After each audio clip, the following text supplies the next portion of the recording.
Welcome to Relaxed Reddit Readings. Today we have 4 Reddit stories for you. Reddit stories that made me question everything about relationships. Story 1. My friend's bad hygiene is making me wear gloves around my own dad. So my dad's hygiene is so bad that I've started wearing latex gloves in my own house, and my mom thinks I'm the problem. I'm 15, and I honestly feel like I'm losing my mind over this situation. My father has absolutely terrible hygiene habits. We're talking showering once a month, using the same bar of soap for an entire year, never using shampoo, and here's the kicker, he hangs his dirty, sweaty clothes in his room instead of washing them. The smell is just indescribable. Because of this nightmare, I've developed what I guess you could call an obsession with cleanliness. Right now, I literally cannot touch anything outside my bedroom without wearing latex gloves. I know how that sounds, but you don't understand how bad it's gotten. My mom constantly fights with me about this. She says I'm being dramatic and that I need to stop being so sensitive.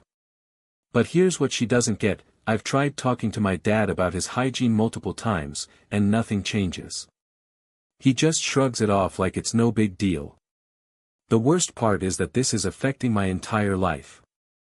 I can't have friends over because I'm embarrassed. I dread coming home from school. I spend most of my time locked in my room because it's the only space that feels clean. My mom thinks I'm developing some kind of mental illness, but I think anyone would react this way if they had to live in these conditions. She keeps telling me that family is family and I need to accept people as they are, but what about my right to live in a clean environment? What about basic hygiene standards? I've even offered to help my dad establish a routine, buy him proper soap and shampoo, whatever it takes. But both my parents act like I'm the unreasonable one here. The latex gloves have become my only way to cope, but now they're treating me like I'm crazy for wearing them. Should I really have to sacrifice my comfort and mental health just to avoid conflict? If you're enjoying these stories, hit that like button and let me know in the comments which story you relate to the most. Story 2. My fiancé wants his grandma's funeral 4 days before our wedding. So my fiancé's family wants to hold his grandmother's funeral just 4 days before our wedding, and apparently I'm heartless for having concerns about this. Yesterday, my fiancé's grandmother passed away, which is obviously tragic and I feel terrible for the family's loss. But here's where things get complicated. Since several members of the extended family were already invited to our wedding, my father-in-law thinks it would be logical to have her funeral the same week as our wedding. His reasoning? People wouldn't have to travel to the state twice. He asked if I would be opposed to this idea, and honestly, I asked for some time to think about it because I was caught off guard.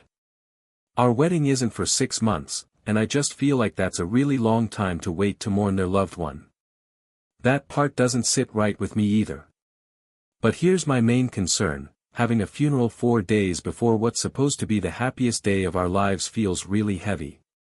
I'm worried about the emotional toll it might take on everyone, especially my fiancé.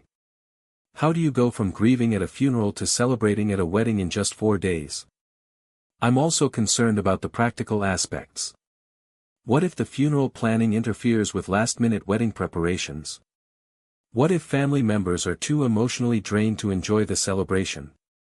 And honestly, what if some people can't handle both events so close together and decide not to come to the wedding at all? When I brought up these concerns, my fiancé's family made me feel like I was being selfish and insensitive. They're acting like I don't care about grandma's passing, which couldn't be further from the truth. I just think there has to be a better solution. Maybe they could have a small service sooner and then the larger funeral after the wedding. Or maybe we could even postpone the wedding if that would be more respectful. But apparently suggesting any alternative makes me the villain here. Am I really being unreasonable for thinking that grief and celebration don't mix well? Story 3. I make 6 figures gaming and my cousin called it a temporary hobby. So I make a living through online gaming markets, and when I bought a nice car, my cousin demanded I call my 6-figure income a temporary hobby, to make her feel better. I know this probably sounds weird to people outside the field, but I work in MMO economies, digital goods trading, leveling services, basically any services I can provide within the games I play. This has been my main source of income for several years now, and it's actually going really well. I pay taxes like any other business owner, I rent my own place, I just bought myself a really nice car, I save money in case something goes wrong, and my income keeps growing. It's not just sitting in front of a computer playing games all day, this is legitimate business with real customers and real profits. Recently, at a family gathering, my cousin saw my new car in the driveway and asked how I could afford something like that. When I explained that my gaming business has been doing really well, she got this weird look on her face. She started asking all these probing questions about my income, how stable it is, whether I have benefits, all that stuff. I answered honestly because I'm proud of what I've built. Then she said something that really caught me off guard. She asked if I could just tell people that it's a temporary hobby that I'm doing while I figure out my real career path. She said it would make family conversations easier and that some relatives find it embarrassing when I talk about making money from video games. I was honestly shocked. Here I am, financially independent, paying my own bills, building a successful business, and she wants me to downplay it because it makes other people uncomfortable. I told her absolutely not, this is my career, and I'm not going to pretend it's just a hobby to spare anyone's feelings. She got really upset and said I was being arrogant and showing off. She claimed that talking about my success in gaming makes other family members feel bad about their traditional jobs or their struggles finding work. But here's the thing, I never bring this stuff up unless someone asks. I don't brag about my income or make anyone feel bad. I just answer honestly when people ask direct questions about my life. Why should I have to lie about my success just to protect other people's egos? Story 4. I left my chronically late friend at a party and everyone's mad. So I finally left without my friend who's constantly late to everything, and now our entire friend group thinks I'm a terrible person. I have this friend, let's call him Jan, who is systematically late to absolutely everything. Not occasionally late, we're talking every single time we make plans. He also cancels at the last minute or keeps people waiting without any updates about where he is or when he'll show up.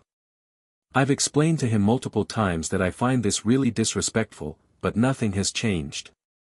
A few days ago, we were invited to a party and had planned to continue the evening somewhere else afterward.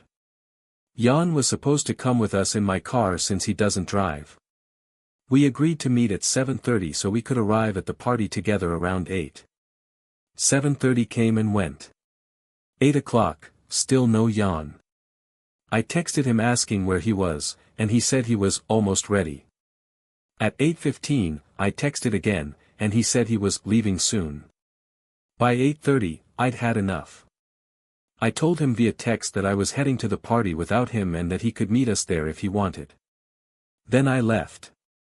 He didn't show up to the party until almost 10 o'clock, acting like nothing had happened. By that point, we were getting ready to head to the next location. When he realized we weren't waiting for him to continue our plans, he got really upset and started making a scene about how I abandoned him. Our mutual friends are now split on this situation. Some think I was right to stop enabling his behavior, but others think I was cruel for leaving him stranded without a ride. They're saying I should have waited because that's what friends do for each other. But here's my question, what about what friends do for each other when it comes to basic respect and punctuality? I've been dealing with this pattern for months. I've missed the beginning of movies, arrived late to dinner reservations, and kept other people waiting because of Jan's inability to be on time. At some point, doesn't there have to be consequences for consistently disrespecting other people's time? Should I really have to keep sacrificing my plans and everyone else's time just to accommodate someone who clearly doesn't value punctuality? If you enjoyed these stories, drop a comment telling me which one was your favorite. And if you want more relaxed Reddit readings, make sure to like, subscribe, and hit the bell so you never miss a video. Thanks for watching. If you enjoyed these stories, like, comment and subscribe for more relaxed Reddit readings.